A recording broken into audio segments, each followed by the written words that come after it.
Bruno Le Maire faisait partie des Talas. Il était le prince des Talas, donc il s'occupait du groupe des Talas. L'ENS, comme on l'appelle aussi, École normale supérieure. Qu'est-ce que c'est? Qui s'y retrouve dans cette école?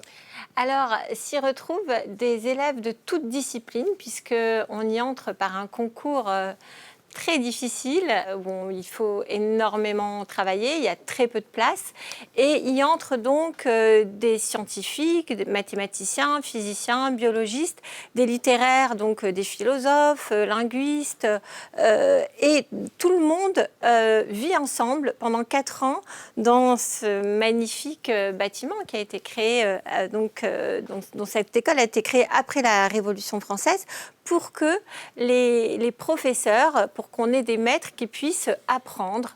Donc dans cette école, on apprend à apprendre et on fait de la recherche, on réfléchit, c'est vraiment le temple du savoir. En étant payé. En étant payé, voilà. 6 500 francs par mois à l'époque. Oui, à l'époque, parce qu'on est fonctionnaire quand on y entre. Donc on est payé pour étudier pendant 4 ans.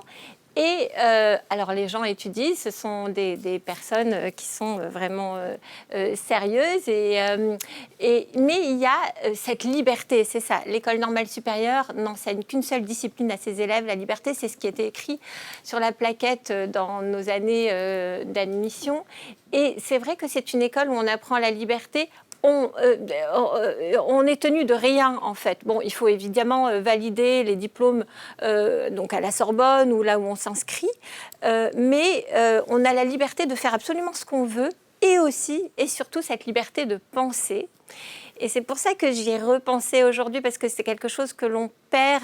Il y avait des gens qui étaient très catholiques, on les appelait les Talas, ceux qui vont à la messe. Parmi lesquels, je vous interromps, Bruno Le Maire, vous le racontez Oui, d'ailleurs dans ce livre, Bruno Le Maire faisait partie des Talas.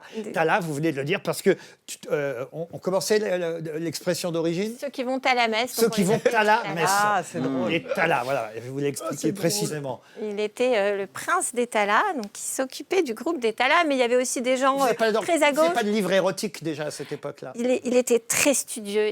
D'ailleurs, il était dans mon couloir, il ne sortait pas de Saturne. Et il était tout le temps en train de passer un concours, que ce soit l'agrégation, Sciences Po.